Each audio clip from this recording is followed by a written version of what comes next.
Hello everyone. इस video में हम लोग बायोलॉजी का एक इम्पॉर्टेंट चैप्टर है जिसको हम लोग इस वीडियो में कंप्लीट करने वाले हैं। ये चैप्टर है वर्गीकी, जिसको इंग्लिश में टैक्सोनॉमी कहा जाता है। इसी पूरे चैप्टर को हम लोग इस वीडियो में कंप्लीट करने वाले हैं। तो आइए स्टार्ट करते हैं। तो देखिए, पहला क्वेश्चन इसमें ये कह रहा है कि वर्गीकी किसे कहते हैं। तो ध्यान दीजिएगा, ये वर्गीकी जो है ये एक जीव विज्ञान की शाखा है जिसके अंतर्गत जो जीव जातियाँ हैं उनकी समानताएँ और असमानताओं के आधार पर उनको छोटे बड़े समूहों में बांटा जाता है। तो इसी को वर्गीकी कहते हैं। दूसरा क्वेश्चन देखिए, दूसरे क्वेश्चन में ये कह रहा है किसे फादर ऑफ टैक्सोनॉमी कहा जाता है। मतलब जो वर्गीकी है उनका पिता किसको कहा जाता है, वो कहा जाता है कैरोलस लीनियस को।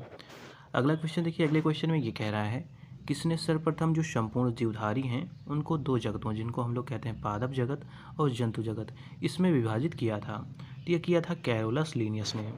अगला क्वेश्चन देखिए, अगले क्वेश्चन में ये कह रहा है कि जो द्विपद नामकरण पद्धति है इसकी स्थापना किसने की थी। तो इसकी स्थापना की गई थी कैरोलस लीनियस के द्वारा। अगला क्वेश्चन देखिए, अगले क्वेश्चन में ये कह रहा है द्विनाम पद्धति में जो प्रत्येक जीवधारी है इसका लैटिन भाषा के कितने शब्दों से मिलकर ये बनता है। तो ये दो से मिलकर बनता है। पहला जो होता है वो वंश का नाम होता है और जो दूसरा होता है वो जाति का नाम होता है। अब अगला देखिए, अगले क्वेश्चन में ये कह रहा है वैज्ञानिक वर्गीकरण में जो वर्गीकरण की मूल इकाई है वो क्या है। तो वो है जाति। अगले क्वेश्चन में कह रहा है लीनियस द्वारा जो प्राणी वर्गीकरण है इसका अवरोही क्रम में व्यवस्थित पदानुक्रम क्या है। तो देखिए, पहले आता है जगत, फिर संघ, फिर वर्ग आता है, फिर गण आता है, फिर कुल आता है, फिर वंश आता है, फिर जाति आता है। तो ये इसका अवरोही क्रम है। अब अगला देखिए, अगले क्वेश्चन में ये कह रहा है कि वर्गीकरण के जो विभिन्न पदानुक्रम हैं उनमें किस समूह में अधिकतम लक्षण वाले जीवों की संख्या सर्वाधिक होती है। तो ये जो जगत होता है जिसको हम लोग किंगडम कहते हैं उसमें जीवों की संख्या सर्वाधिक होती है। अब अगला देखिए, अगले क्वेश्चन में ये कह रहा है जो सिस्टेमा नेचुरी पुस्तक है वो किसके द्वारा लिखी गई है। तो ये पुस्तक लिखी गई है कैरोलस लीनियस के द्वारा। अगला क्वेश्चन देखिए, अगले क्वेश्चन में ये कह रहा है कैवेलियर स्मिथ ने जीवों को कितने जगत में वर्गीकृत किया था। तो ये किया था 6 में। अगले में कह रहा है जीव जगत का 5 वर्गों में वर्गीकरण, जिसको हम लोग कहते हैं 5 किंगडम क्लासिफिकेशन, ये किसने किया था। तो ये किया था विटेकर ने। कब किया था, 1969 में। अगला देखिए, अगले क्वेश्चन में ये कह रहा है जो 5 जगत वर्गीकरण प्रणाली है इसका मुख्य आधार क्या है। तो ये है पोषण। मतलब पोषण के आधार पर ही ये वर्गीकरण किया गया है। अब अगला देखिए, अगले क्वेश्चन में ये कह रहा है जो विटेकर द्वारा वर्गीकरण किया गया है 5 जगतों में वो कौन कौन से हैं। तो देखिए, पहला है मोनेरा, दूसरा है प्रोटिस्टा, तीसरा है कवक, चौथा है पादप और पांचवा है जंतु। अब अगला देखिए, जो मोनेरा जगत है पहला इसमें उसको देख लेते हैं। तो देखिए, मोनेरा जगत में पहला क्वेश्चन ये कह रहा है कि जो मोनेरा जगत है उनमें कौन सा जीव शामिल किए गए हैं। तो देखिए, इसमें जीवाणु होते हैं, साइनोबैक्टीरिया होते हैं तथा आर्की बैक्टीरिया जो कि एक कोशिकीय प्रोकैरियोटिक बैक्टीरिया है, ये इसमें शामिल किए गए हैं।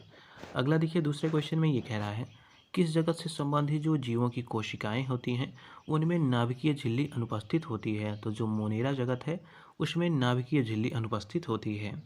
अगले में कह रहा है जीवाणु किस समूह में आता है। तो ध्यान दीजिएगा, ये मोनेरा की कैटेगरी में आता है। काफ़ी इंपॉर्टेंट क्वेश्चन है, इसको आप लोग याद रखिएगा। अब अगला देखिए, अगले क्वेश्चन में क्या है। तो देखिए, अगले क्वेश्चन में कह रहा है जीवाणु क्या है। तो ध्यान दीजिएगा, जो जीवाणु है ये सबसे सरल, अति सूक्ष्म, एक कोशिकीय आद्य जीव है। आद्य मतलब होता है जो प्रिमिटिव जीव कहलाता है। अगले क्वेश्चन में कह रहा है पोषण के आधार पर जीवाणु कितने प्रकार के होते हैं। तो ये 2 प्रकार के होते हैं। पहला होता है स्वपोषी और दूसरा होता है परपोषी। अब अगला देखिए, अगले क्वेश्चन में कह रहा है ग्राम पॉजिटिव तथा ग्राम नेगेटिव बैक्टीरिया में अंतर के लिए कौन उत्तरदायी है। तो ये होता है कोशिका दीवार। मतलब जो कोशिका दीवार होती है किसी में पाया जाता है, किसी में नहीं पाया जाता। इसी आधार पर इसका क्लासिफिकेशन किया जाता है। अब अगला देखिए, अगले जो वर्ग है दूसरा है, ये इसको हम लोग कहते हैं प्रोटिस्टा जगत। इसके बारे में जान लेते हैं। तो देखिए, पहला क्वेश्चन इसमें ये कह रहा है कि जो प्रोटिस्टा जगत है उसमें किसे शामिल किया गया है। तो इसमें एक कोशिकीय जो यूकैरियोटिक जीव होते हैं उनको शामिल किया गया है। अगले में कह रहा है जो शैवाल है किस समूह के अंतर्गत आते हैं। तो ये प्रोटिस्टा के अंतर्गत आते हैं। अगले क्वेश्चन में कह रहा है जो शैवाल होते हैं उनके अध्ययन को क्या कहा जाता है, क्या कहते हैं उसको फाइकोलॉजी कहा जाता है। अगले में कह रहा है जो शैवाल होते हैं उनमें उपस्थित जो वर्णक होते हैं उनके आधार पर शैवालों को कितने वर्गों में विभाजित किया गया है। तो इनको 3 कैटेगरी में डिवाइड किया गया है। कौन कौन सी कैटेगरी है। तो देखिए, पहला इनका वर्गीकरण है, इसको हम लोग कहते हैं क्लोरोफाइसी, जिसमें हरा शैवाल आता है। दूसरा है रोडोफाइसी, जिसमें लाल शैवाल आता है। तीसरा इसमें है फियोफाइसी, जिसमें भूरा शैवाल आता है। तो ये शैवालों का जो 3 वर्गीकरण है ये था। अब अगला देखिए, अगले क्वेश्चन में कह रहा है क्लेमिडोनास, ध्यान दीजिएगा, क्लेमिडोमोनास जो है कह रहा है किस किंगडम जिसको जगत कहते हैं उससे संबंधित है, तो ये प्रोटिस्टा जगत से संबंधित है। अगले में कह रहा है पादप और जंतु के बीच स्थित जो युगलीना है किस जगत के अंतर्गत ये आता है, तो युगलीना आता है प्रोटिस्टा के अंतर्गत। अगला देखिए, अगले क्वेश्चन में ये कह रहा है एक कोश की यूकैरियोटिक जो सुकेंद्रित प्रकाश संश्लेषी जीव है किस जगत के अंतर्गत ये आता है, तो ये आता है प्रोटिस्टा के अंतर्गत। अगले में कह रहा है किस समूह में जीवों का डूबने से ही मृत्यु का पता लगाने में महत्व है, तो ये है डायटम जो कि है शाल्विन 350। अगला देखिए, अगले क्वेश्चन में ये कह रहा है जो कवक जगत है इसके बारे में जान लेते हैं। तो देखिए पहला क्वेश्चन इसमें ये कह रहा है कि कवक जगत में किसे शामिल किया जाता है, तो इसमें देखिए यूकैरियोटिक तथा जो परिपोषित जीव होते हैं उनको शामिल इसमें किया जाता है। अगले में कह रहा है कवक क्या होते हैं, तो ये परपोषी होते हैं। अगले में कह रहा है कवक है क्या, तो इसके बारे में जान लेते हैं। तो देखिए कवक जो होता है वो पर्णहरित रहित होता है, संवहन ऊतक रहित थैलोफाइट्स ये होते हैं। तो कहने का मतलब ये है कि जो कवक है वो पर्णहरित रहित होता है, इसके अतिरिक्त इसमें संवहन जो ऊतक होते हैं उससे ये रहित थैलोफाइट एक जीव है। अगला देखिए, अगले में कह रहा है जो कवक है उनका अध्ययन क्या कहलाता है, तो इसको हम लोग माइकोलॉजी कहते हैं। अगले क्वेश्चन में कह रहा है जो कवक जो होते हैं उनकी कोशिका भित्ति जो होती है वो किसकी बनी होती है, काफ़ी इंपॉर्टेंट है, तो ये काइटिन की बनी होती है। अगले में कह रहा है कवक जो होते हैं उनमें पोषण किस प्रकार का होता है, तो ये होता है अवशोषण द्वारा। अगले में कह रहा है खमीर जिसको ईस्ट कहते हैं तथा कुकुरमुत्ता या मशरूम क्या है, तो ये भी कवक जो है उसके ये सब एग्जाम्पल्स हैं। अब अगला देखिए, अगले क्वेश्चन में क्या है, तो दूसरा यहाँ पे है पादप जगत, इसके बारे में जान लेते हैं। तो देखिए पहला क्वेश्चन यहाँ पे ये कह रहा है कि पादप जगत में किसे शामिल किया जाता है, तो इसमें जो सभी बहुकोशिकीय प्रकाश संश्लेषी और उत्पादक एवं स्वपोषी जीव हैं उनको इसमें शामिल किया जाता है। अब अगला देखिए, अगले में कह रहा है उत्पादक किसे कहते हैं, तो ध्यान दीजिएगा जो प्रकाश संश्लेषी हरे पादप होते हैं जो अपना भोजन स्वयं बनाते हैं उन्हीं को उत्पादक कहा जाता है। अब अगला देखिए, अगले में कह रहा है स्वजीवी क्या कहलाते हैं, तो ये होते हैं उत्पादक वर्ग। अगले में कह रहा है प्रथम पोषक स्तर के अंतर्गत कौन आते हैं, तो ये आते हैं हरित पादप। अगले में कह रहा है जो तृणभक्षी होते हैं वो क्या कहलाते हैं, जो कि शाकाहारी होते हैं, तो इनको प्राथमिक उपभोक्ता कहा जाता है। अगला देखिए, अगले में कह रहा है जो उपभोक्ता होते हैं किन्हें हम कहते हैं, मतलब उपभोक्ता किसे कहते हैं, तो जो परोपजीवी होते हैं जो अपना भोजन दूसरे जीव से ग्रहण करते हैं उनको उपभोक्ता कहा जाता है। अगला देखिए, अगले में कह रहा है जो परोपजीवी होते हैं वो क्या कहलाते हैं, तो इनको हम लोग उपभोक्ता कहते हैं। अब अगला देखिए, अगले क्वेश्चन में ये कह रहा है अपघटक या जिसको हम लोग विबंधक कहते हैं किसे कहा जाता है, तो जो मृतोपजीवी होते हैं जो अपना भोज्य पदार्थ मृत जीवों से ग्रहण करते हैं उन्हें अपघटक या उन्हीं को विबंधक कहा जाता है। अगले में कह रहा है जो मृतोपजीवी हैं वो क्या कहलाते हैं, तो उनको हम लोग विबंधक कहते हैं। अब अगला देखिए, अगले क्वेश्चन में ये कह रहा है लेग जो हीमोग्लोबिन है किसमें पाई जाती है, तो ये पाई जाती है लेगियम की जो मूल ग्रंथियाँ होती हैं उनमें ये पाया जाता है। अगले में कह रहा है कैनोला मानव उपभोग के लिए उगाई गई विशिष्ट प्रकार की तिलहन सरसों है जिसको हम लोग ऑयल सीड मस्टर्ड कहते हैं, किस किस्म को निर्दिष्ट करता है, इन किस्मों की मुख्य विशेषताएं क्या हैं। तो देखिए इसकी विशेषताओं में बताया जा रहा है कि जो इनके तेल हैं इनमें एरुसिक अम्ल की बहुत अल्प मात्रा पाई जाती है, तो ये इसकी विशेषता है। अगला देखिए, अगले में कह रहा है जो मरुस्थलीय पौधे होते हैं उनके जो जड़ तंत्र हैं किस प्रकार के वो होते हैं, तो वो काफ़ी लंबे होते हैं। अब अगला देखिए, अगले में कह रहा है मरुस्थल में जो फ्रियोफाइट्स मिलते हैं इनके बारे में कहा जा रहा है कि ऐसे पादप होते हैं जिनमें जड़ें जो होती हैं वो कैसी होती हैं, तो इनमें काफ़ी लंबी जड़ें होती हैं, मतलब 20 से 30 फुट के अंदर की इनकी जो जड़ें होती हैं वो लंबाई में होती हैं और इनको मूसलाजड़ कहा जाता है। जो मरुस्थल में पाए जाने वाले पौधे होते हैं उनकी ये खासियत होती है। अब अगला देखिए, अगले में कह रहा है जो शुष्क जलवायु के भली भांति अनुकूलित पेड़ पौधे होते हैं उनको क्या कहते हैं, तो उनको मरुद्भिद कहते हैं। अब अगला देखिए, अगले में कह रहा है जो मरुभूमि के अधिकतर पादप होते हैं उनको क्या कहा जाता है, ये क्या होते हैं, तो मांसल तथा स्थूल होते हैं। कहने का मतलब ये है कि जो रेगिस्तान में पौधे पाए जाएंगे वो कैसे होते हैं, ये वो मांसल प्रकार के होते हैं और स्थूल मतलब कठोर प्रकार के होते हैं। क्यों होते हैं, क्योंकि वहाँ पे पानी की कमी होती है, इसलिए जो पत्तियाँ होती हैं वो कांटों का रूप ले लेती हैं, तो इसलिए ऐसा यहाँ पे बताया गया है। अब अगला देखिए, अगले क्वेश्चन में ये कह रहा है पौधे जो नमक युक्त मिट्टी में उगते हैं उनको क्या कहते हैं, तो उनको हेलोफाइट्स कहते हैं, या इसी को हिंदी में लिखा जाए इसको लवणोद्भिद कहते हैं। अब अगला देखिए, अगले क्वेश्चन में ये कह रहा है जो एपीफाइट्स हैं जिनको हम लोग अधिपादप कहते हैं वे पौधे होते हैं जो अन्य पौधों के लिए निर्भर हैं, तो मतलब यांत्रिक अवलंबन के लिए उन पर निर्भर होते हैं, मतलब एक तरह से उनसे सहारा लेते हैं। अगले में कह रहा है हाइड्रोफाइट्स जिसको हम लोग जलोद्भिद कहते हैं किसे कहा जाता है? तो एक जलीय ये जो पौधे होते हैं उन्हीं को हाइड्रोफाइट्स कहा जाता है। अब अगला देखिए, अगले में कह रहा है जल की अधिकतम मात्रा जिसकी पौधों की आवश्यकता होती है वह उसे अवशोषण किस माध्यम से करते हैं? तो ये जड़ों के जो बाल होते हैं, मतलब उनके जो जलीय पौधे होते हैं उनकी जड़ों में बाल होते हैं, इसी के आधार पर जो पोषक तत्व होते हैं उनको वो अवशोषित करते हैं। अब अगला देखिए, अगले में कह रहा है पौधों द्वारा ली गई जो विकिरण ऊर्जा है कौन सा परिणाम देती है? तो ये जल का प्रकाश अपघटन करती है। अब अगला देखिए, अगले में कह रहा है स्थानीय जो वनस्पति है इसका संग्रह क्या कहलाता है? तो इसको हम लोग कहते हैं हर्बेरियम। क्या कहते हैं? हर्बेरियम इसको कहा जाता है। अगले में कह रहा है जो स्पंजी टिश्यू है जिसको हम लोग स्पंजी ऊतक भी कहते हैं, एक ऐसी गंभीर समस्या है जिसके कारण आम की किस प्रजाति का निर्यात जो होता है वो कुप्रभावित हो रहा है? तो ये है अल्फांसो। मतलब अल्फांसो क्या है? एक आम की प्रजाति है। अब अगला देखिए, अगले क्वेश्चन में क्या है? तो देखिए, अगले क्वेश्चन में है जो जंतुवगत जिसको हम लोग एनिमेलिया कहते हैं, इसके बारे में जान लेते हैं। तो देखिए, पहला क्वेश्चन इसमें ये कह रहा है कि जंतु जगत अर्थात जिसको हम लोग एनिमेलिया कहते हैं में किसे शामिल किया गया है? तो इनमें जो सभी बहुकोशिकीय कशेरुकी तथा अकशेरुकी जीव हैं इनको इसमें शामिल किया गया है।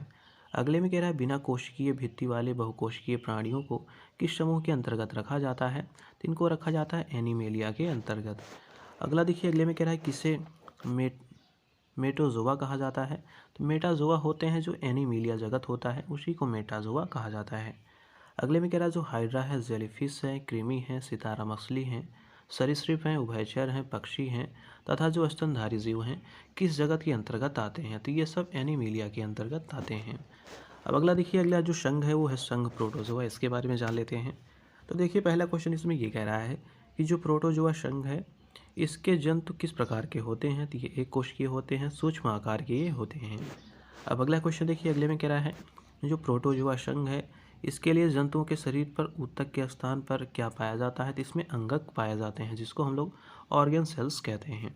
अगला देखिए, अगले में कह रहा है जो अमीबा है, एंट अमीबा है, कोलाई है, पैरामीशियम है, लिस्मैनिया डोनोवानी है, ये पूछा जा रहा है किस संघ के अंतर्गत ये सब आते हैं? तो ये सब आते हैं प्रोटोजोआ के अंतर्गत। अब अगला देखिए, अगले में कह रहा है प्रोटोजोआ संघ के जंतुओं में प्रजनन किस प्रकार का होता है? तो ये लैंगिक तथा अलैंगिक दोनों प्रकार का होता है। अगले में कह रहा है प्रायः सभी एक कोशिकीय जीव किस विधि द्वारा जनन करते हैं? तो ये अलैंगिक विधि द्वारा जनन करते हैं। अगला कह रहा है किसमें जो द्विखंडन होता है द्वारा प्रजनन होता है? तो ये अमीबा में होता है। अगले में कह रहा है एक कोशिका के दो समान संतति कोशिकाओं में विभाजन को क्या कहा जाता है? तो इसको द्विखंडन कहते हैं। अगले में कह रहा है कौन सा रोग जो अमीबियासिस के कारण होता है? तो वो होता है पेचिस। तो जो पेचिस रोग है वो अमीबियासिस के कारण होता है। अगला देखिए, अगले में कह रहा है जो पायरिया नामक रोग है किसके कारण होता है? तो ये एंट अमीब जिसका नाम है जिंजीवाइलिस, इसके कारण ये रोग हो जाता है। अगले में कह रहा है बहुविखंडन द्वारा कौन सा जीव एक साथ अनेक संस्तति जो कोशिकाएं हैं उसमें विभाजित होता है?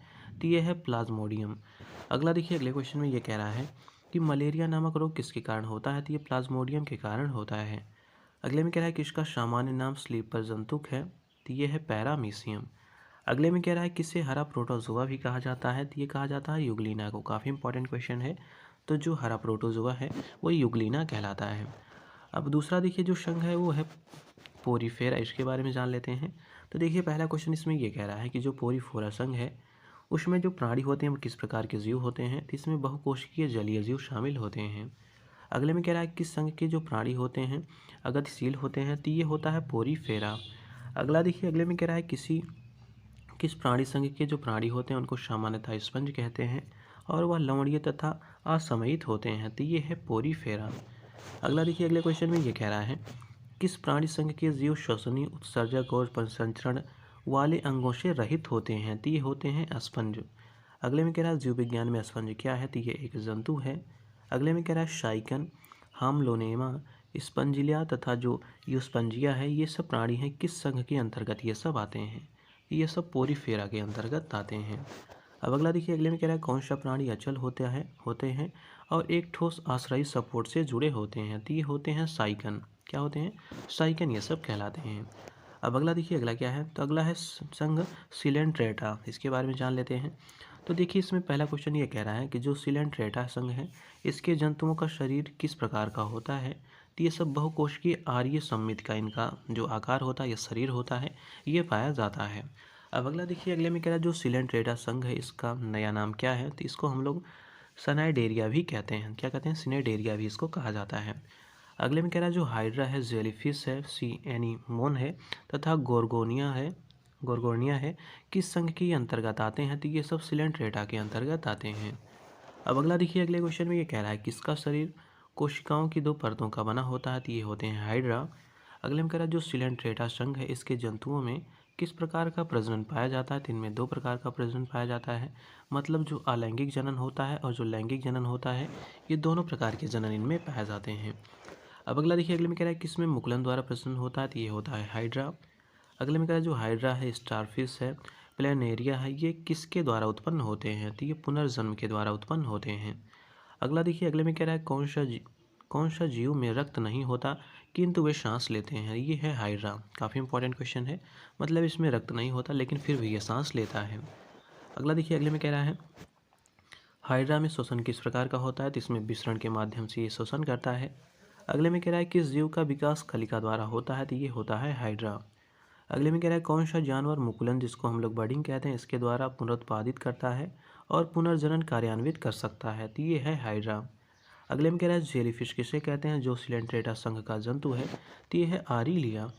अगला देखिए, अगले में कह रहा है किस जलीय जानवर के पीछे चलने वाले जो टेंटकल्स होते हैं उनमें होते हैं, तो ये होती है जैली मछली। तो ध्यान दीजिएगा, फिर से देख लेते हैं। इसमें कह रहा है किस जलीय जानवर के पीछे चलने वाले जो टेंटकल्स होते हैं वो होते हैं, तो ये होते हैं जैली फिश में।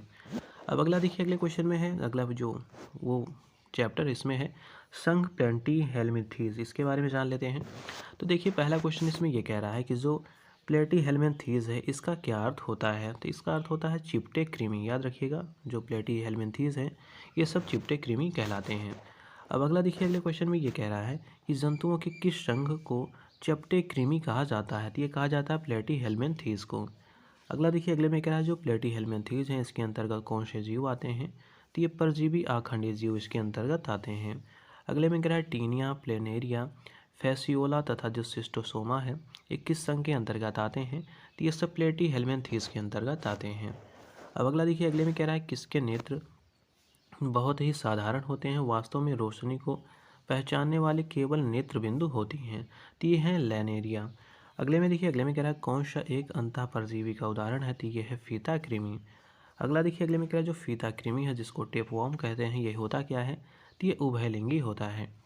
अगले में कह रहा है जो लीवर फ्लूक है जिसको हम लोग यकृत कृमि कहते हैं किसकी पित्तवाहिनियों में रहता है, तो ये भेड़ की पित्तवाहिनियों में रहता है, बकरी की रहता है, शुअर की रहता है। तो इन सब की जो पित्तवाहिनियाँ होती हैं इनमें ये पाया जाता है जिसको यकृत कृमि कहते हैं।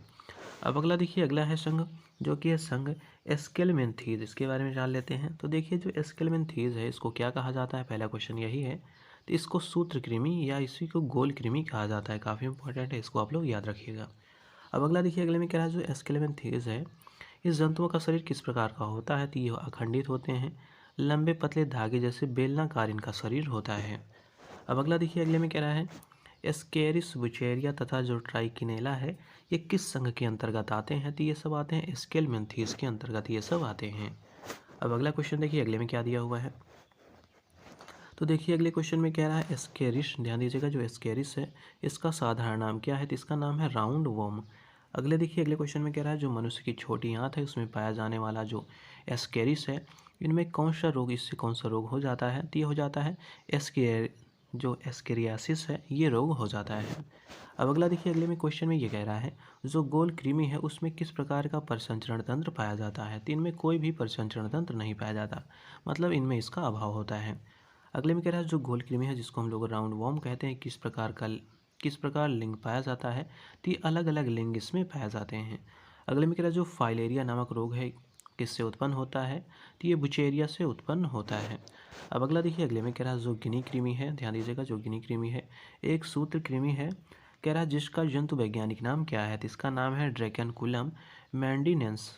क्या है? मैंडीनेंसन्स, इसका ये नाम है। अगला देखिए, अगला है जो संघ एनीलिडा है इसके बारे में जान लेते हैं। तो देखिए, जो एनीलिडा संघ है इसके जंतुओं में किस प्रकार का शरीर पाया जाता है, तो इनमें देखिए खंडित, लंबा तथा कृमि के आकार का इनका शरीर पाया जाता है। अगले में कह रहा है जो एनीलिडा संघ है इनके जंतुओं में किस प्रकार का अंग व अंग तंत्र पाया जाता है? तो इनमें पूर्ण विकास जो अंग तंत्र होते हैं वो पाए जाते हैं। अब अगला देखिए, अगले में कह रहा है जो केंचुआ है, जोंक है, नेरिस है तथा पालिकोडियस है, किस संघ के अंतर्गत ये सब आते हैं? तो ये एनिलिडा के अंतर्गत आते हैं। काफ़ी इंपॉर्टेंट है, तो केंचुआ जान ही रहिएगा, ये एनिलिडा के अंतर्गत आता है। अगले में कह रहा है किसमें त्वचीय शोषण होता है? तो ये केंचुए में होता है। अगले में कह रहा है केंचुए के अग्रभाग पर मुख और क्या होते हैं? तो इसमें मुख और परामुख पाया जाता है। अगले में कह रहा है किसे किसानों का मित्र तथा प्रकृति का हलवाहा कहा जाता है? तो ये केंचुए को कहा जाता है। अगले में कह रहा है एक परिपक्व कृमि में एक चौड़ी ग्रंथिल जो गोलाकार पट्टी होती है 14वें से 16वें खंड को घेरे रहती है, उसे क्या कहते हैं? इसको पारियाणिक कहते हैं। अगला देखिए, अगले क्वेश्चन में ये कह रहा है लाल कृमियों में कौन सी संरचना होती है जो उनके भोजन पीसने में उनकी सहायता करती है? तो इसी को पक्वाशय कहा जाता है। अगला देखिए, अगले में कह रहा है दूसरे की तुलना में कौन बहुत धीरे गुणन करता है? तो ये होता है कृमि। अब दूसरा वर्ग है, ये है संघ आर्थ्रोपोडा, इसके बारे में जान लेते हैं। तो देखिए, इसमें पहला क्वेश्चन ये कह रहा है जंतुओं का सबसे बड़ा समूह कौन सा है? तो ये है आर्थ्रोपोडा संघ। अगले में कह रहा है लगभग 2/3 जाति पृथ्वी पर किस संघ के हैं? तो ये है आर्थ्रोपोडा के। अगले में कह रहा है जो आर्थ्रोपोडा संघ है इसमें लगभग कितनी जातियाँ पाई जाती हैं? तो इसमें लगभग 9 लाख से अधिक जातियाँ पाई जाती हैं। अब अगला देखिए, अगले क्वेश्चन में कह रहा है जीव विज्ञानियों ने पादप जगत और प्राणी जगत की जातियों को बहुत बड़ी संख्या में ज्ञात किया है या ढूंढ निकाला है और पहचान लिया है। कह रहा है कि संख्या की दृष्टि से अब तक ढूंढे गए और पहचाने हुए जीवों में सबसे अधिक संख्या किसकी है? तो ये है कीटों की। ये बात आप लोग याद रखिएगा, मतलब जो कीटों की संख्या है उनकी सबसे ज़्यादा है। अब अगला देखिए, अगले क्वेश्चन में ये कह रहा है जो आर्थ्रोपोडा संघ है इनके जंतुओं में किस प्रकार का शरीर पाया जाता है? तो ये खंड युक्त और त्रिस्तरीय इनमें शरीर पाया जाता है। अगले में कह रहा है जो आर्थ्रोपोडा संघ है इनके प्रकार का तंत्रिका तंत्र पाया जाता है? तो पूर्ण विकसित तंत्रिका तंत्र इनमें पाया जाता है। अगले में कह रहा है जो अधिकांश कीट होते हैं वो श्वसन कैसे करते हैं? तो ये वातक तंत्र से श्वसन करते हैं। अब अगला क्वेश्चन देखिए, अगले में क्या दिया हुआ है।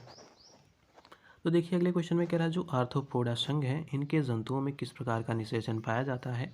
तो इनमें आंतरिक व बाह्य दोनों प्रकार का निषेचन पाया जाता है। अगले में कह रहा है किस संघ से संबंधित जंतुओं में जोड़े में पैर पाए जाते हैं? तो ये होते हैं आर्थ्रोपोडा। अगले में कह रहा है जो मक्खी है, मच्छर है, बिच्छू है, तिलचट्टा है, मधुमक्खी है, किल्ली है जिसको टीक कहते हैं, केकड़ा है, झींगा है, टिड्डा है, मकड़ी है, गोजर है, ये सब किस संघ के अंतर्गत आते हैं? काफ़ी इंपॉर्टेंट है, इसको सब याद रखिएगा।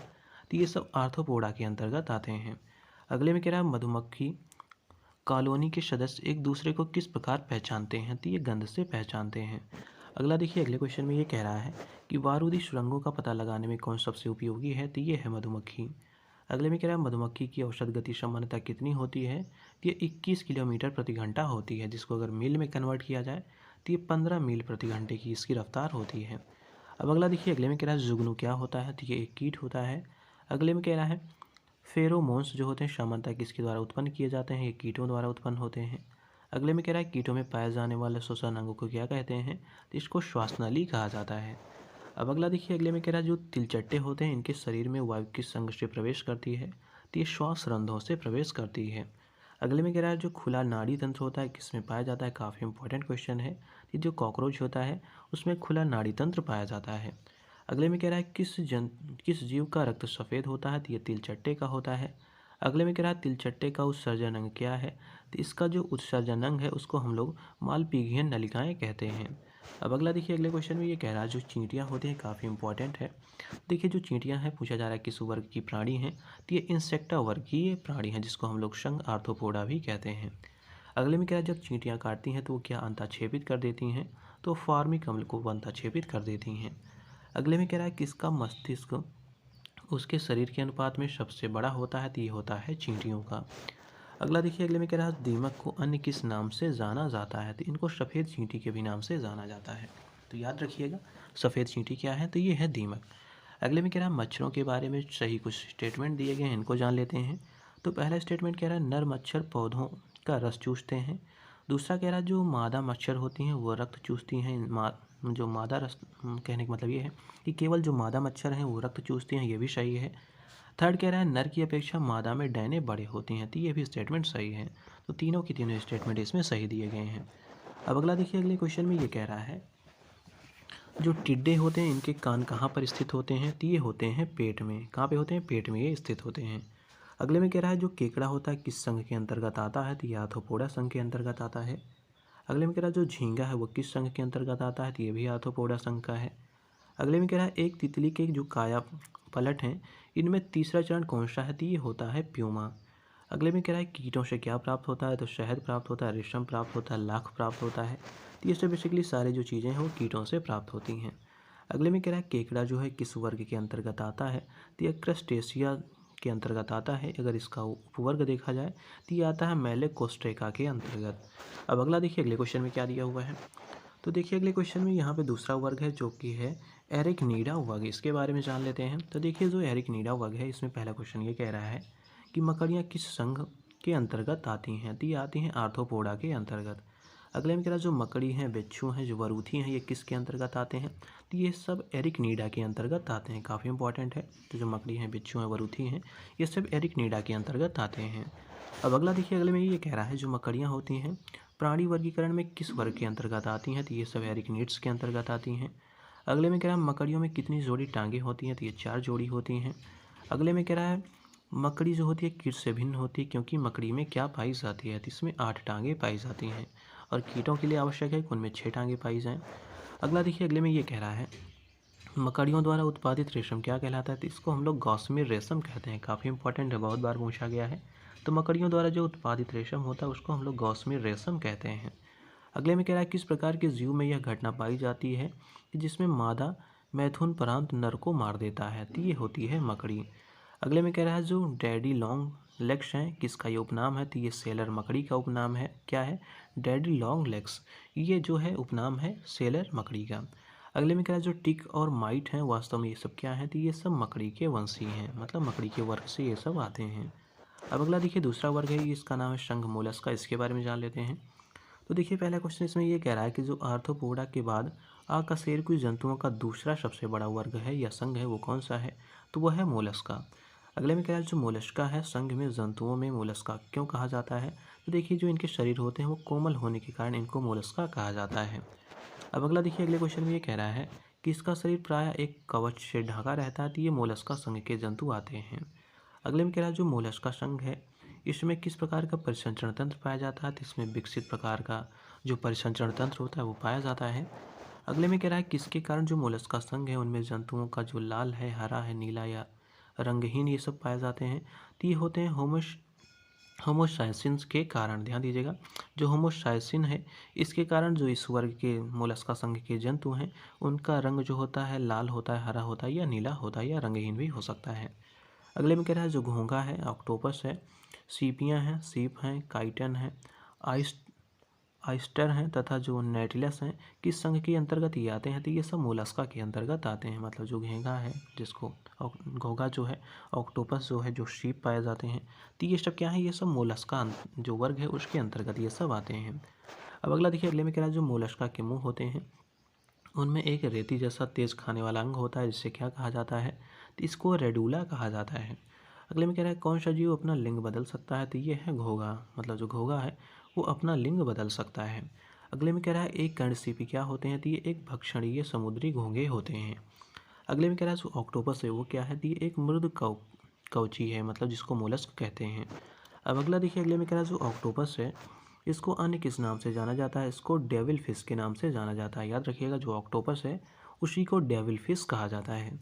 अगले में कह रहा है ऑक्टोपस किस रंग के अंतर्गत आता है, ये मोलस्का के अंतर्गत आता है। अगले में कह रहा है जो ऑक्टोपस होता है उसका खून किस रंग का होता है, तो ये नीला होता है।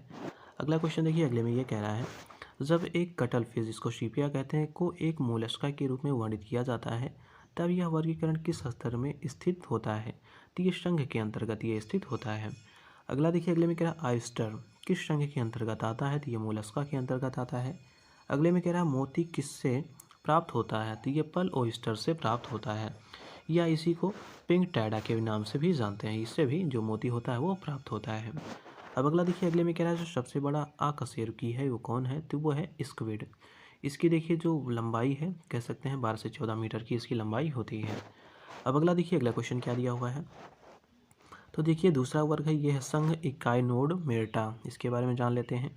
तो देखिए पहला क्वेश्चन इसमें ये पूछा जा रहा है, ये कह रहा है कि संघ के सभी जो जीव होते हैं वो समुद्री होते हैं जिनका शरीर कांटेदार होता है, तो ये है इकाइनोड मेर्टा। अगला देखिए, अगले क्वेश्चन में ये कह रहा है जो स्टार फिश है, ब्रिटल स्टार है, समुद्री आर्चिन है, सिंको कुम्बर है तथा जो समुद्री लिली है किस संघ के अंतर्गत आते हैं? तो ये सब इकाइनोडर्मेटा के अंतर्गत आते हैं। अब अगला देखिए, अगले क्वेश्चन में ये कह रहा है कि संघ के जो प्राणी हैं अनन्य रूप से समुद्र में मुक्त जीवन जीने वाले प्राणी हैं, तो ये हैं शूलचर्मी, जिसको हम लोग इकाइनोडर्मेटा के भी नाम से जानते हैं। अगला देखिए, अगले में कह रहा है केवल समुद्र में पाई जाने वाली मछली कौन सी है? तो ये है तारा मछली, जिसको हम लोग स्टार फिश कहते हैं। ये केवल समुद्र में पाई जाती है। अगले में कह रहा है सितारे नुमा जो सितारा मछली है, जिसको स्टार फिश कहते हैं, किस संघ का यह जंतु है? तो ये इकाइनोडर्मेटा जो संघ है उसके अंतर्गत ये सब आते हैं। अगले में कह रहा है किसमें जल संवहनीय प्रणाली पाई जाती है? तो ये समुद्री जो खीरा होता है उसमें जल संवहनीय प्रणाली पाई जाती है। अब दूसरा वर्ग है, इसका नाम है संघ कार्डेटा। इसके बारे में जान लेते हैं, काफ़ी इंपॉर्टेंट है ये। तो देखिए, पहला क्वेश्चन इसमें ये कह रहा है कि रीढ़ की हड्डी वाले जो प्राणी होते हैं जिनको हम लोग वर्टिब्रेट्स कहते हैं, किस संघ के अंतर्गत आते हैं? तो ये कार्डेटा के अंतर्गत आते हैं। तो याद रखिएगा, जो भी रीढ़ की हड्डी वाले प्राणी होंगे उनको हम लोग कार्डेटा के अंतर्गत शामिल करते हैं। अगले में कह रहा है किस संघ के जो जीव होते हैं उनमें एक पृष्ठरज्जु, जिसको हम लोग नोटोकॉर्ड कहते हैं, जीवन की किसी न किसी अवस्था में अवश्य पाई जाती है। तो ये होते हैं कार्डेटा संघ के। अगले में कह रहा है किसमें पूर्ण विकसित जो होता है मस्तिष्क तथा तंत्रिका तंत्र पाया जाता है? तो ये सब कार्डेटा में पाया जाता है। अगला क्वेश्चन देखिए, अगले में कह रहा है किसमें कह रहा है जो ग्रास नली, क्लोम है, दरारें हैं, पृष्ठभूमि हृदय है, पाचन तंत्र है तथा जो उत्सर्जन तंत्र है पूर्ण विकसित अवस्था में पाए जाते हैं? तो देखिए, ये होता है कार्डेटा संघ। मतलब कार्डेटा संघ में ये सब सारी चीज़ें पाई जाती हैं, मतलब विकसित अवस्था में पाई जाती हैं। अगले में कह रहा है जो संघ कार्डेटा है ये एक बड़ा संघ है, इसे पुनः कितने वर्गों में बांटा गया है? तो इसको पुनः 13 वर्गों में बांटा गया है, क्योंकि कह रहा है जो संघ कार्डेटा है ये काफ़ी बड़ा संघ है। अब अगला देखिए, दूसरा है मत्स्य वर्ग, इसके बारे में जान लेते हैं। तो देखिए, पहला क्वेश्चन इसमें ये कह रहा है मछलियों के हृदय में कितने कक्ष होते हैं? तो ये 2 होते हैं। अगले में कह रहा है किस वर्ग में 2 कक्षीय हृदय और केवल अशुद्ध रक्त पाया जाता है? तो ये होते हैं मत्स्य वर्ग। तो याद रखिएगा, जो मत्स्य वर्ग होते हैं उनमें केवल अशुद्ध रक्त पाया जाता है। अगले में कह रहा है रोहू का हृदय है उसमें कितने कक्ष होते हैं? उसमें भी 2 कक्ष होते हैं। अगले में कह रहा है कौन श्वसन क्रिया के लिए कुलोम या गलफड़ी जिसको कहते हैं इसके द्वारा जल में विलीन ऑक्सीजन का उपयोग करते हैं? तो ये सब मत्स्य वर्ग होते हैं। अब अगला देखिए, अगले में कह रहा है जो मछलियाँ होती हैं उनमें श्वसन समानता किससे होता है? तो ये गलफड़ों द्वारा होता है। अगले में कह रहा है कौन कौन जो है असमतापी होते हैं तथा अंडे देते हैं? तो ये होते हैं मत्स्य वर्ग। अगले में कह रहा है किसका शरीर धारा रेखित होता है तथा बाह्य जो शल्क होते हैं उनमें पाए जाते हैं? तो ये होते हैं मत्स्य वर्ग। अगले में कह रहा है टॉर्पीडो, शार्क, जो रोहू है, हिपोकैम्पस जो है, डॉग फिश हैं तथा कैट फिश हैं, किसके अंतर्गत आते हैं? तो ये सब मत्स्य वर्ग के अंतर्गत आते हैं। अगले में कह रहा है सबसे जहरीली मछली कौन सी है? तो ये है फफर मछली, जिसको फफर फिश के भी नाम से जानते हैं। अगला देखिए, अगले में कह रहा है जमी हुई झील के अंदर जो है मछलियाँ कैसे जीवित रह लेती हैं? क्योंकि कह रहा है जो तल होते हैं उनके निकट पानी नहीं जमता, मतलब जो ऊपर का लेयर रहता है सिर्फ पानी वहीं जमता है, जबकि जो नीचे का स्तर रहता है वहाँ पे पानी नहीं जमता। अगले में कह रहा है जल से बाहर निकाल लेने पर मछलियाँ क्यों मर जाती हैं? क्योंकि वो सांस नहीं ले पाती। अगला देखिए, अगले में कह रहा है जो शार्क मछली है उसमें कितनी हड्डियाँ होती हैं? जिसमें 0 हड्डियाँ होती हैं। क्यों 0 हड्डियाँ पाई जाती हैं? क्योंकि ये उपास्थि ये बना होता है, मतलब जो कार्टिलेज होता है उसी की शार्क मछली बनी होती है, इसमें हड्डियाँ नहीं पाई जाती। ये काफ़ी इंपॉर्टेंट है। अब अगला देखिए, अगले क्वेश्चन में ये कह रहा है जो डॉग फिश है वो किस वर्ग से संबंधित है? तो मत्स्य वर्ग से संबंधित है। अगले में कह रहा है जो सॉलमन है वो है क्या? तो एक मछली है। अगले में कह रहा है अस्थिल जो मछलियाँ हैं उनमें आमतौर पर क्या विद्यमान होता है? तो इसमें वाताशय विद्यमान होता है। अगले में कह रहा है जो उपास्थि मछलियाँ हैं वो कह रहा है किस प्रकार का उनमें निषेचन पाया जाता है? तो उनमें आंतरिक निषेचन पाया जाता है। अगले में कह रहा है कौन सा एक वास्तविक मछली है जिसको मीन कहते हैं? तो ये है कैट फिश। अगले में कह रहा है जो समुद्री घोड़ा जिसको सी हॉर्स कहते हैं या अश्वमीन कहते हैं किसे कहा जाता है, जो कि एक वास्तविक रूप से मछली है? तो ये है हिपोकैम्पस, मतलब जो हिपोकैम्पस है वो क्या है? वो एक मछली है। अब अगला देखिए, अगले में कह रहा है जो मछलियों के नाम हैं, नाम वाले कौन सी जंतु मछली नहीं है? तो देखिए कौन कौन सी मछलियाँ नहीं हैं। तो देखिए, जो है स्टार फिश है, जेली फिश है, सिल्वर फिश है, कटल फिश है, हैग फिश है, डेविल फिश है, क्रेफिश है, ये सब क्या है? तो ये मछलियों के नाम तो इसके ज़रूर हैं, लेकिन ये सब मछलियाँ नहीं हैं। अब अगला देखिए, अगला है उभयचर वर्ग जिसको एम्फीबिया कहते हैं, इसके बारे में जान लीजिए। तो इसमें कह रहा है किस वर्ग के जीव जो हैं जल और थल दोनों जगहों पर पाए जाते हैं? तो ये होते हैं उभयचर। अगला कह रहा है जो एम्फीबिया होते हैं ये क्या बताता है? तो ये बताता है कि ऐसा जो ये जंतु है जो जल और स्थल दोनों जगह पर रह सकता है, तो इसी को एम्फीबिया कहा जाता है। अगले में कह रहा है उभयचर वर्ग में लगभग कितनी जातियाँ पाई जाती हैं, तो 3000 जातियाँ हैं। अगले में कह रहा है उभयचर वर्ग में जीवों का हृदय कितने कक्षीय होता है, तो 3 कक्षीय होता है, जिनमें से 2 अलिंद होते हैं और एक निलय पाया जाता है। अगले में कह रहा है जो उभयचर वर्ग है इसके जंतु किस प्रकार के होते हैं, तो ये अनियमित तापी होते हैं, मतलब जिनको कोल्ड ब्लडेड कहा जाता है, ये उभयचर पाए होते हैं, मतलब जो उभयचर हैं वो कोल्ड ब्लडेड होते हैं। अगले में कह रहा है किसमें प्राय शीत तथा ग्रीष्म निष्क्रियता पाई जाती है, तो ये उभयचरों वर्ग में पाई जाती है। अगले में कह रहा है किस वर्ग के जो जंतु हैं इनके शरीर पर शल्क, बाल या पंख नहीं पाए जाते, तो ये उभयचर वर्ग होते हैं।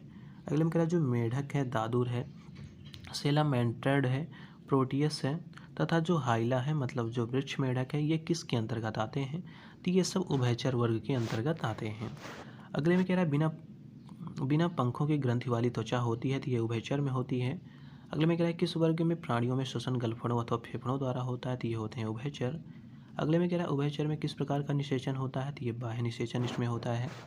अगला देखिए, अगले में कह रहा है किस प्रक्रिया द्वारा जो टेडपोल है एक वयस्क मेढक में विकसित होता है, तो ये कायांतरण के द्वारा ये विकसित होता है।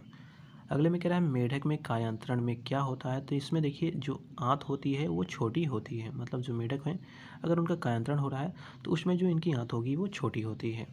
अगले में कह रहा है कौन सा जीव अपनी त्वचा से सांस लेता है, तो ये मेढक लेता है। अगले में कह रहा है मेढक जो होता है कोल्ड ब्लडेड एनिमल है, तो ये स्टेटमेंट सही है। अगला देखिए, अगले में कह रहा है दूसरा वर्ग है ये है सरीसृप वर्ग, जिसको रेप्टाइल्स कहा जाता है। तो इसमें कह रहा है किस वर्ग के जंतु रेंग कर चलते हैं तथा अनियमित तापी होते हैं, तो ये होते हैं सरीसृप वर्ग। अगले में कह रहा है किस वर्ग के जंतु में शल्क तथा शुष्क और ग्रंथि विहीन त्वचा पाई जाती है, तो ये होते हैं सरीसृप वर्ग। अब अगला देखिए, अगले में क्या दिया हुआ है, तो देखिए अगला क्वेश्चन कह रहा है किसकी त्वचा रूखी होती है क्योंकि इनमें तैलीय ग्रंथियां नहीं पाई जाती थी, ये होते हैं सरीसृप वर्ग। अगले में कह रहा है किसमें अंतः निषेचन होता है और अंडे देते हैं, तो ये होते हैं सरीसृप वर्ग। अगले में कह रहा है किसमें त्रिकक्षीय हृदय होते हैं, मतलब 2 अलिंद हैं एक निलय है, तो ये है सरीसृप वर्ग। अब अगला देखिए, अगले में कह रहा है जो सर्प हैं, कछुआ है, अजगर है, छिपकली है, मगरमच्छ है, घड़ियाल हैं, ये सब किस वर्ग के अंतर्गत आते हैं, तो ये सब सरीसृप जो वर्ग है उसी के अंतर्गत ये सब आते हैं। अगले में कह रहा है जो अंडे देने वाले प्राणी हैं वो क्या कहलाते हैं, उनको अंडज कहा जाता है, अंडज प्राणी। अगले में कह रहा है शैरिया लेसर टाइडी जो है वो किसका जंतु वैज्ञानिक नाम है, तो ये छिपकली का वैज्ञानिक नाम है। अब अगला देखिए, अगले में कह रहा है सर्वाधिक दीर्घजीवी प्राणी कौन सा है, तो ये है कछुआ। अगले में कह रहा है कौन सा सांप जहरीला नहीं होता, तो अजगर होता है, जहरीला नहीं होता। अगले में कह रहा है जो सर्पों की विष ग्रंथियाँ होती हैं किसके समान हैं, तो जैसे कशेर की प्राणियों में लार ग्रंथियाँ होती हैं उसी प्रकार सर्पों में विष ग्रंथियाँ पाई जाती हैं। अब अगले में कह रहा है सांप के जो जहरीले विषदंत होते हैं जो कायांतरित रूप होते हैं, तो ये जाम्भिका दंत के ये रूपांतरित रूप होते हैं। अगला देखिए, अगले में कह रहा है जो एलापीडी नाजा है किसका वैज्ञानिक नाम है, तो ये कोबरा का वैज्ञानिक नाम है। अगला देखिए, अगले में कह रहा है किस एक सर्प का भोज्य मुख्य रूप से अन्य सर्प हैं, तो ये है नागराज जिसको किंग कोबरा कहा जाता है। अगले में कह रहा है कोबरा सर्प का विष कैसा होता है, तो ये तंत्रिका वशी होता है। अगले में कह रहा है किंग कोबरा एकमात्र ऐसा सर्प है जो अपना घोंसला नहीं बनाता, वह अपना घोंसला क्यों नहीं बनाता है, तो ध्यान दीजिएगा यह एक अंड प्रजनक सर्प है जो घोंसले में अंडे देता है और अंडे से जो बच्चे हैं वो निकलने तथा घोंसले की पहरेदारी ये करता है, इसलिए कह रहा है कि ये घोंसला नहीं बनाता। अब अगला देखिए, अगले में कह रहा है जो है गेबियालिस जिसको हम लोग घड़ियाल कहते हैं बहुतायत में कहाँ पाया जाता है, तो ये गंगा में पाया जाता है, भारत और बांग्लादेश में अधिकायत मात्रा में पाए जाते हैं। अगले में कह रहा है जो मगरमच्छ है एक सरीसृप है जिसमें कितने कक्षीय हृदय पाए जाते हैं, तो इनमें 4 कक्षीय हृदय पाए जाते हैं, याद रखिएगा। मगरमच्छ क्या है, एक सरीसृप है, इसमें 4 कक्षीय जो हृदय है वो पाया जाता है। अगले में कह रहा है मगरमच्छ के बच्चों को क्या कहा जाता है, तो इसको कहा जाता है हैचलिंग। क्या कहा जाता है, हैचलिंग इसको कहा जाता है। अब पक्षी वर्ग हैं एवीज, इनके बारे में जान लेते हैं। तो देखिए एवीज में कौन शामिल होते हैं, तो पक्षी शामिल होते हैं। अगले में कह रहा है पंखों के साथ शुष्क और ग्रंथि विहीन त्वचा किन में पाई जाती है, तो ये पक्षियों में पाई जाती है।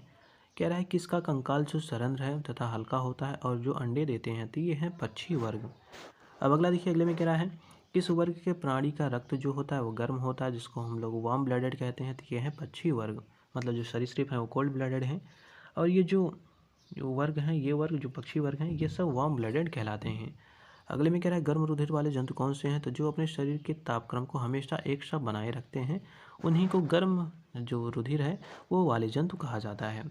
अब अगला देखिए, अगला क्वेश्चन क्या है, तो देखिए अगले क्वेश्चन में कह रहा है पक्षियों का हृदय कितना कक्षीय होता है, काफ़ी इंपॉर्टेंट है, तो ये 4 कक्षीय होता है जिसमें 2 अलिंद होते हैं, 2 निलय पाए जाते हैं। अगले में कह रहा है दुनिया का सबसे छोटा पक्षी कौन सा है, तो ये है हमिंग बर्ड। अगले में कह रहा है किसकी तलवार जैसी चोंच होती है जो शरीर से लंबी होती है, तो ये है हमिंग बर्ड। अगला देखिए, अगले में कह रहा है पीछे की ओर उड़ सकने वाला एकमात्र पक्षी कौन है, तो ये हमिंग बर्ड है। अगले में कह रहा है किस पक्षी का अंडा सबसे छोटा होता है, तो ये हमिंग बर्ड है, सबसे छोटी भी है, सबसे छोटा अंडा भी है। अगले में कह रहा है शरीर का सबसे बड़ा पक्षी कौन सा है, मतलब संसार का सबसे बड़ा पक्षी, तो ये है शुतुरमुर्ग। और अंडा भी किसका सबसे बड़ा होता है, तो ये शुतुरमुर्ग पक्षी का होता है। अगले में कह रहा है कॉपर स्मिथ जो बॉबेट है वो क्या है, तो ये एक पक्षी है।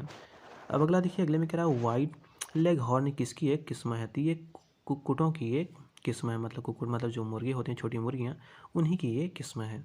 अगले में कह रहा है कीवी क्या है, तो ये उड़न अक्षम पक्षी है जो केवल न्यूजीलैंड में पाया जाता है, मतलब ये पक्षी है न्यूजीलैंड में पाया जाता है। अब स्तनधारी वर्ग देख लेते हैं। तो देखिए, इसमें कह रहा है किसका शरीर नियततापी होता है, तो ये स्तनधारियों का होता है। अगले में कह रहा है स्तनधारियों का हृदय कितने कक्षीय होता है, तो ये 4 कक्षीय होता है, जिनमें 2 अलिंद होते हैं, 2 निलय होते हैं। अगले में कह रहा है किसकी त्वचा में श्वेत तथा तेल ग्रंथियाँ पाई जाती हैं, तो ये स्तनधारियों में होती हैं। अगले में कह रहा है बालों के साथ ग्रंथि वाली त्वचा किसमें पाई जाती है, यह स्तनधारियों में होती है। अगले में कह रहा है किस वर्ग की मादा में दुग्ध ग्रंथियाँ पाई जाती हैं, तो यह स्तनधारियों में होती हैं। अगला कह रहा है किस वर्ग के जंतु होते हैं जिनमें बाह्य कर्ण पाया जाता है, तो यह स्तनधारियों में होता है। अगले में कह रहा है स्तनधारियों को कितने उपवर्गों में बांटा गया है, तो 3 वर्गों में बांटा गया है। पहला वर्ग है प्रोटोथीरिया, दूसरा है मेटाथीरिया, तीसरा है यूथीरिया, तो ये इसके 3 वर्ग हैं। अब अगला देखिए, अगले में कह रहा है जो प्रोटोथीरिया उपवर्ग है इसके बारे में। तो देखिए, जो प्रोटोथीरिया वर्ग है इनमें कौन आता है, जो अंडे देता है तथा उनमें कोई लक्षण जो है सरीसृप, कई जो लक्षण हैं वो सरीसृपों के पाए जाते हैं। तो इनमें देखिए एकिडना है, प्लेटिपस हैं, तो इनमें सरीसृपों के लक्षण पाए जाते हैं। अगले में कह रहा है कौन सा स्तनधारी जीव है जो अंडे देता है तथा बच्चे पैदा नहीं करता, तो ये है एकिडेना और प्लेटिपस। अब अगला देखिए, जो मेटाथीरिया उपवर्ग है इसके बारे में जान लीजिए। तो देखिए, कह रहा है इस वर्ग किस उपवर्ग के जंतु ना तो पूर्ण विकसित बच्चे देते हैं और ना ही अंडे देते हैं। ये अपरिपक्व बच्चे को जन्म देकर उन्हें मार्supial थैली में रखते हैं, तो इनको कहा जाता है मेटाथीरिया। अगले में देखिए, बहुत कमज़ोर जो विकसित बच्चे हैं उनको कौन जन्म देता है, तो ये कंगारू देता है, जिसको थैली में बाद में रख लेता है। अगले में कह रहे हैं मार्supials हैं किस प्राणी में पाए जाते हैं, तो ये कंगारू में पाए जाते हैं। अगले में कह रहा है मार्supials जो हैं की विशेषता क्या है, तो ये बच्चे को थैली में ले जाते हैं या उनको रखते हैं। अब अगला देखिए, अगला क्वेश्चन क्या है, तो यहाँ पे अगला है यूथीरिया उपवर्ग, इसको जान लेते हैं।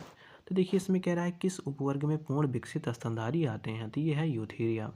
अगले में कह रहा है जो ब्लू व्हेल है, डॉल्फिन है, सील है, डुगोंग है, पेंगोलिन है, छछूंदर है, चूहा है, खरगोश है, कुत्ता है, हाथी है, चमगादड़ है, मनुष्य किस उपवर्ग के अंतर्गत आते हैं, तो ये यूथीरिया उपवर्ग के अंतर्गत आते हैं।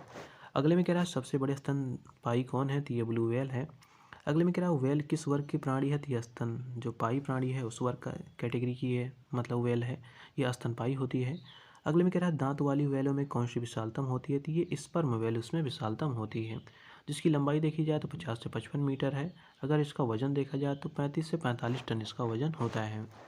अगले में कह रहा है जो डॉल्फिन है किस वर्ग के अंतर्गत आती है, तो ये स्तनी में आती है।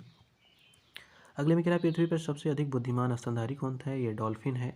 अगले में कह रहा है डॉल्फिन की सबसे बड़ी प्रजाति का नाम आर्का है, जिसे क्या कहते हैं, तो इसको किलर व्हेल भी कहते हैं। अगले में कह रहा है डॉल्फिन के समूह को क्या कहा जाता है, तो इसको पॉड कहा जाता है। पॉड क्या है, ये डॉल्फिन के समूह हैं। अगले में कह रहा है सील मछली द्वारा किए गए आवाज़ को क्या कहते हैं, तो इसको वार्क कहते हैं। वार्क मतलब क्या है, तो सील मछली की आवाज़ है। अगले में कह रहा है सील किस जाति का प्राणी है, तो यह स्तनपायी है। अगले में कह रहा है रोडेशिया जो म्यूरिडी है किसका वैज्ञानिक, ये चूहे का वैज्ञानिक नाम है। अगले में कह रहा है जो फेलिस कैटस है ये किसका वैज्ञानिक नाम है, तो ये बिल्ली का वैज्ञानिक नाम है। अगले में कह रहा है जो कैनिस वॉल्पिस है ये किसका वैज्ञानिक नाम है, तो ये लोमड़ी का वैज्ञानिक नाम है। अगले में कह रहा है जो कैनिस फेलियलिसिस है ये किसका वैज्ञानिक नाम है, तो ये है कुत्ते का, मतलब जो कैनिस फेलियलिसिस है ये कुत्ते का वैज्ञानिक नाम है। अगले में कह रहा है जो पैंथेरा टाइग्रिस है ये किसका वैज्ञानिक नाम है, तो ये बाघ का वैज्ञानिक नाम है। अगले में कह रहा है विश्व में सबसे तेज़ ज़मीनी जानवर कौन सा है, तो ये चीता है। अगले में कह रहा है चीता जंतु का वैज्ञानिक नाम क्या है, तो इसका नाम है एसिनोनिक्स ज्यूबेट्स, ये इसका वैज्ञानिक नाम है। अगले में कह रहा है एक्वस कैवेलस किसका वैज्ञानिक नाम है, ये घोड़े का है। अगले में कह रहा है एक्वस जो वर्चेली है किसका वैज्ञानिक नाम है, तो ये जेब्रा का वैज्ञानिक नाम है। अगले में कह रहा है जो एक्वस है एसिनस है ये किसका वैज्ञानिक नाम है, तो ये गधे का नाम है। अगले में कह रहा है जो हाथी है, भालू है, गैंडा है, ये सब किस वर्ग के अंतर्गत आते हैं, तो ये सब स्तनधारी हैं। अगले में कह रहा है जो प्रोबिस्कस है ये हाथी का क्या है, तो ये हाथी का सूंड है जिसको ट्रंक कहा जाता है। अगला देखिए, अगले में कह रहा है आर्बोरियल एटेलिस, ये किसका वैज्ञानिक नाम है? तो ये जो मकड़ी बंदर है इसका ये वैज्ञानिक नाम है। अगले में कह रहा है एक बाघ और एक बंदर के बीच कौन सी बात अलग है? तो इनमें जो क्रम है जिसको ऑर्डर कहते हैं ये इसमें अलग होता है। अगले में कह रहा है पशुओं में छोटी आंत किसकी सबसे छोटी होती है? तो ये शेर की होती है, मतलब जो पशु है इसमें जो शेर है इसमें छोटी आंत इसकी सबसे छोटी होती है। अगले में कह रहा है कौन सा प्राणी पराध्वनि उत्पन्न कर सकता है? तो ये कर सकता है पारपोइसेस। कौन कर सकता है? जो पारपोइसेस है ये क्या करता है? ये पराध्वनि को उत्पन्न कर सकता है। अगले में कह रहा है कौन सा प्राणी उड़ने वाला स्तनपायी है? तो ये चमगादड़ है। अगले में कह रहा है उड़ने वाले जीवों में कौन सा पक्षी वर्ग में नहीं आता? तो ध्यान दीजिएगा, जो चमगादड़ है वो पक्षी वर्ग में नहीं आता। अब अगला क्वेश्चन देखिए, अगले में क्या दिया हुआ है। तो अगले में कह रहा है भारत में जंगली जो जीवन है के संदर्भ में उड़न लोमड़ी क्या है? तो ये है एक चमगादड़, मतलब नाम इसका उड़न लोमड़ी है लेकिन ये चमगादड़ है। अगले में कह रहा है जो समुद्री गाय है जिसका नाम सिकाऊ है, जो समुद्री सिंह है किस वर्ग के अंतर्गत आते हैं? तो ये सब स्तनधारी हैं। अगले में कह रहा है अंगोरा ऊन किससे निकाला जाता है? तो खरगोश जिसको शशक कहते हैं इससे निकाला जाता है। अगले में कह रहा है प्रायः जो लोग भालू गलियों में तमाशा दिखाता है वो क्या होता है? तो वो रिक्श होता है। अगला देखिए, अगले में कह रहा है पांडा भी उसी कुल का है जिस कुल का भालू जिसको हम लोग रिक्श कहते हैं, पांडा भी उसी कैटेगरी का है। अगले में कह रहा है जो डॉग होता है किस प्रकार का जानवर है? मांसाहारी जानवर है। अगले में कह रहा है श्वान उपजातियों में कौन भौंकने में असमर्थ होता है? तो जो डींगा है, वेसेंजी श्वान है, ये सब क्या है? ये भौंकने में असमर्थ होते हैं। अगले में कह रहा है जो नीलगाय है किस कुल के अंतर्गत आती है? तो हिरन कुल कर के अंतर्गत आती है। अगले में कह रहा है किस जंतु में खुर नहीं पाया जाता? तो जो गीदड़ होता है, लेकिन ये कुत्ते का परिवार है इसमें खुर नहीं पाया जाता। अगले में कह रहा है किन जंतुओं में खुर पाए जाते हैं? तो देखिए जो हिरन है, घोड़ा है, ज़ेब्रा है, इन सब में खुर पाए जाते हैं। अगले में कह रहा है कौन सा जानवर बिना पानी पिए लंबे समय तक अवधि तक रह सकता है? तो इसका नाम है कंगारू चूहा। ये यूपीपीसीएस में प्रीलिम्स में पूछा गया है। अगले में कह रहा है कौन सा जानवर ठोस मूत्र उत्सर्जित करता है? तो ये है कंगारू चूहा। अगले में कह रहा है कूट अपने ऊपर जो कुबड़ है उसका उपयोग किस काम के लिए करता है? तो ये वर्षा के संग्रह के लिए करता है, ये भी काफ़ी बार पूछा गया है।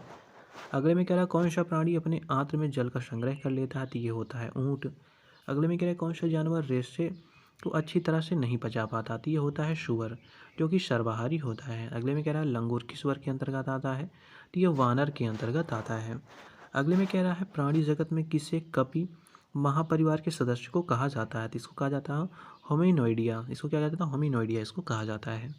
अगले में कह रहा है होमिनोइडिया परिवार की कितनी शाखाएं हैं? तो दो हैं, इनमें हीन कपि आते हैं और महाकपि आते हैं। हीन कपियों के अंतर्गत देखा जाए तो गिबन आता है, और मानव सदृश जो लघुतम कपि है वो कौन सा है? तो वो गिबन कहलाता है। अब अगला देखिए, अगले में कह रहा है जो महाकपि है इसके अंतर्गत कौन आता है? तो इसमें गोरिल्ला आते हैं, चिंपैंजी आते हैं, ओंगरंगटान आते हैं और मनुष्य इसके अंतर्गत आते हैं। अगले में कह रहा है कौन सा गुण मनुष्य को अन्य सभी बानर गुणों से पृथक करता है? तो ये है जानने की इच्छा प्रकट करना। अगले में कह रहा है वर्तमान समय काल में मनुष्य की कपाल गुहा का आयतन कितने क्यूबिक सेंटीमीटर है? तो 1350 से 1500 क्यूबिक सेंटीमीटर के आकार का ये है। अगला देखिए, अगले में कह रहा है जो लैटिन अमेरिका है वहाँ पे यूरोपीय और इंडियन मिश्रित रक्त वाले व्यक्ति को क्या कहा जाता है? इनको कहा जाता है मेस्तीजो। क्या कहा जाता है? मेस्तीजो इनको कहा जाता है। अगले में कह रहा है जीवित प्राणियों का कौन सा समूह एक ही स्पीशीज से संबंधित है? तो ये है चीनी, अमेरिकी, भारतीय तथा जो काले अफ्रीकी हैं ये सब एक ही स्पीशीज से संबंधित हैं। अब अगला देखिए, अगले में क्या दिया हुआ है। तो देखिए अगला है मोनेरा जगत। तो इसको हम लोग दूसरे वीडियो में कवर करेंगे। जो हम लोग का पहला चैप्टर था उसको हम लोगों ने ऑलरेडी कवर कर लिया। इस प्रकार आने वाले वीडियोज़ में हम लोग जितने भी चैप्टर दिए गए हैं बायोलॉजी के उन सबको एक एक करके हम लोग कंप्लीट करने वाले हैं। तो मिलते हैं अगले वीडियो में एक नए टॉपिक के साथ।